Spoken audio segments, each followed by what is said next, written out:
Let's light it up!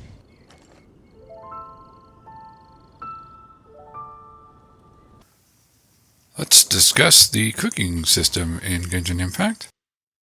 Cooking is the main healing system in the game that you can use for your characters so they are able to heal in battles.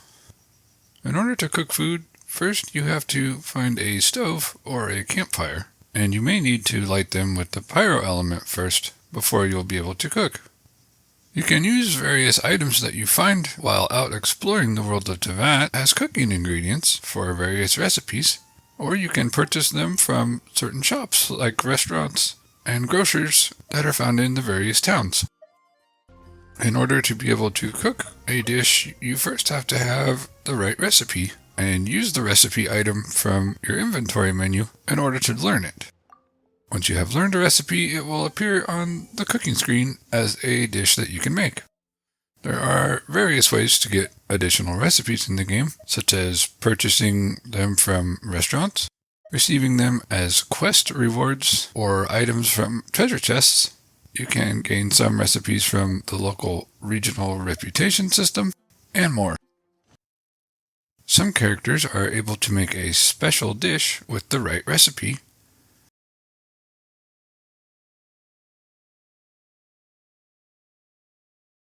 The game will notify you when you go to cook a particular dish if you have a special character that you can use.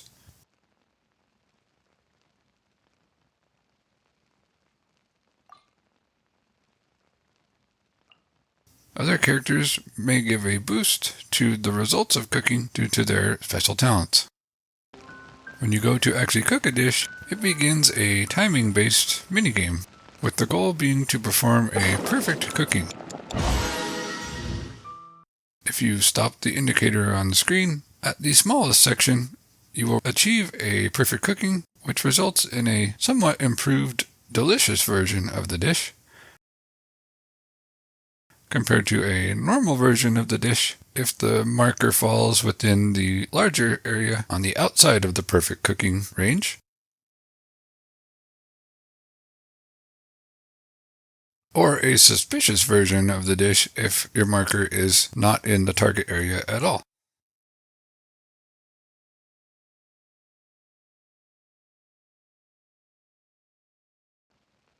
Once you have performed this cooking minigame enough times, you will unlock automatic cooking for each individual dish. And from there, you can simply automatically cook dishes without having to perform the minigame. This is helpful when you want to create many copies of the dish in quick succession and you don't want to have to do the minigame each time.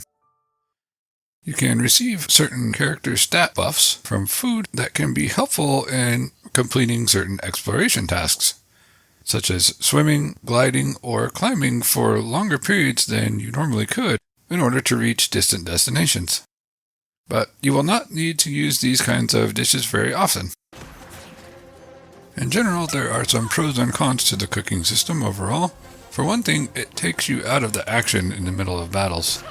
This could be considered a plus when you have a hectic situation or difficult moments in a battle to give you a bit of a breather, but in general, it feels like a minus. On the plus side, every character can heal with cooking, even if they are not able to normally heal with their own skills and abilities, but on the minus side, the amount of healing that you can do with cooking at a single time has built-in limits, so you may not be able to heal as much as you would like. There are a small number of specific healing characters in the game that are powerful enough so that you do not need to rely on cooking for healing at all. Characters such as Sijuin, Jean, Kokomi, Baishu, and so on are strong enough team healers that they can heal the entire party without usually needing to even access the cooking at all.